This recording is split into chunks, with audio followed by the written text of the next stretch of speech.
اللہ نے فرمایا سب کے سب سجدہ کرو، سب سجدے میں چلے گئے. پتا ہے ایک تھا ابلیس جو غرور کی وجہ سے سجدہ نہیں کیا، کھڑا رہا. ابلیس کون ہے؟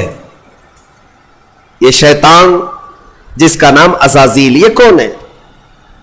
فرشتوں کو تعلیم دینے کے لیے اس کو مامور کیا گیا تھا. اس کو معلم الملائکہ کہتے ہیں. بعضوں نے اس کو فرشتوں میں شمار کیا، لیکن مفسرین کی اکثر رائے یہ ہے کہ وہ جنات میں سے تھا. ابلیس کس میں سے تھا؟ جنات میں سے تھا، لیکن فرشتوں کے ساتھ رہتا تھا، اس لیے حکم اسے بھی تھا. حالانکہ وہ اللہ کی بہت عبادت کیا ہے، بہت عبادت، اتنی عبادت کیا ہے کہ اس کے سجدے اگر زمین پر پھیلا دیے جائیں تو ایک راہی کے دانے کے برابر بھی جگہ خالی نہیں ہوگی. اتنے سجدے اللہ کے کر چکا، لیکن اس وقت سجدہ نہیں کیا. تو رب تعالیٰ نے سوال فرمایا، قال ما منعك الا تسجد اذ امرتك، تو سجدہ کیوں نہیں کیا جبکہ میں نے تجھے حکم دیا تھا؟ قال انا خیر منہ، کہنے لگا اے مولا میں اس سے بہتر ہوں، آدم سے میں بہتر ہوں. خلقتنی من نار وخلقتہ من طین، تو نے مجھے آگ سے بنایا ہے اور اسے مٹی سے بنایا ہے. آگ بلند رہتی ہے، مٹی نیچے رہتی ہے، بلند آدمی نیچے والے کو سجدہ کیسے کرے؟ ہاں یہی غرور ہے. اب اس سے پتا چلا کہ کائنات کا سب سے پہلا گناہ وہ تکبر ہے، غرور، گھمنڈ، میں پن، کہ میں یہ ہوں اس کے سامنے کیوں جھکوں. یہ ابلیس کی یہیں سے خصلت شروع ہوئی. اللہ تعالیٰ نے فرمایا تو نے آدم کو دیکھا لیکن یہ نہیں دیکھا کہ حکم میرا تھا، حکم اللہ کا تھا. فاخرج منہا فإنک رجیم، آج سے تو ہمارے دربار سے نکل جا، اس لیے کہ تو مردود ہو گیا. راندہ بارگاہ، ہمیشہ کے لیے اس کو مردود قرار دے دیا گیا. یہ واقعہ میں بتا رہا ہوں آپ کو، یہ آج سورہ اعراف کے شروع میں ہی آیا. تو ابلیس نے کہا اے اللہ تو نے مجھے نکال دیا اپنے دربار سے، فرشتوں کی جماعت سے، انظرنی الی یوم یبعثون، بس مجھے قیامت تک کی مہلت دے دے بس. رب تعالیٰ سے ڈائریکٹ چیلنج کر رہا ہے، اللہ سے چیلنج کر رہا ہے، مجھے تو ٹائم دے دے بس. کیا کرے گا؟ کہتا ہے قال رب بما اغویتنی لاقعدن لهم صراطک المستقیم، بس تو مجھے ٹائم دے دے، قیامت تک تیرے جتنے بندے آئیں گے میں سیدھے راستے پر بیٹھ جاؤں گا. ثم لآتینہم من بین ایدیہم ومن خلفہم وعن ایمانہم وعن شمائلہم ولا تجد اکثرہم شاکرین. کہتا ہے میں تیرے سیدھے راستے پر بیٹھوں گا، جو بھی اس راستے سے گزرے گا، کبھی میں اس کے سامنے سے آؤں گا، کبھی پیچھے سے، کبھی دائیں سے، کبھی بائیں سے، کسی نہ کسی طرح اس کو اس راستے سے میں ہٹا دوں گا. اے رب تیرے بندوں میں تو شکر کرنے والے نہیں پائے گا. اللہ کو یہ چیلنج کر رہا ہے. دوسری آیتوں میں یہ تک کہا اس نے قال فبعزتک لأغوینہم اجمعین، تیرے عزت کی قسم اے اللہ. عزت اس کو بھی معلوم ہے اللہ تعالی، اور قسم بھی اللہ کی عزت کی کھا کر کہہ رہا تیری عزت کی قسم میں تیرے سارے بندوں کو گمراہ کروں گا، سارے بندوں کو گمراہ کروں گا. رب تعالیٰ سے چیلنج کیا. رب نے فرمایا قال انک من المنذرین، جا تجھے ٹائم دیا جاتا ہے، مہلت ہے تجھے، جتنا ٹائم چاہیے پورا لے لے. ٹائم ہی نہیں طاقت بھی دے دی گئی، قوت بھی دے دی گئی. دنیا میں جتنی تیزی سے ایک جگہ سے دوسری جگہ جانا ہے سب تجھے دے دیا گیا، جا بہکا لے. کتنوں کو بہکاتا ہے؟ ان عبادی لیس لک علیہم سلطان. اللہ فرماتا ہے تو پوری کوشش کر لے، میرے کچھ بندے ایسے ہوں گے جن پر تیرا داؤ نہیں چلے گا، نہیں چلے گا، تیرا داؤ نہیں چلے گا. رب تعالیٰ نے بھی فرمایا تو پوری کوشش کر لے لیکن تیرا داؤ میرے کچھ بندوں پر نہیں چلے گا. وہ کون سے بندے ہیں؟ ان بندوں کے بارے میں ابلیس بھی مان گیا، شیطان بھی مانا، کہنے لگا ہاں ہاں ہے تیرے کچھ بندے. وہ کون ہے؟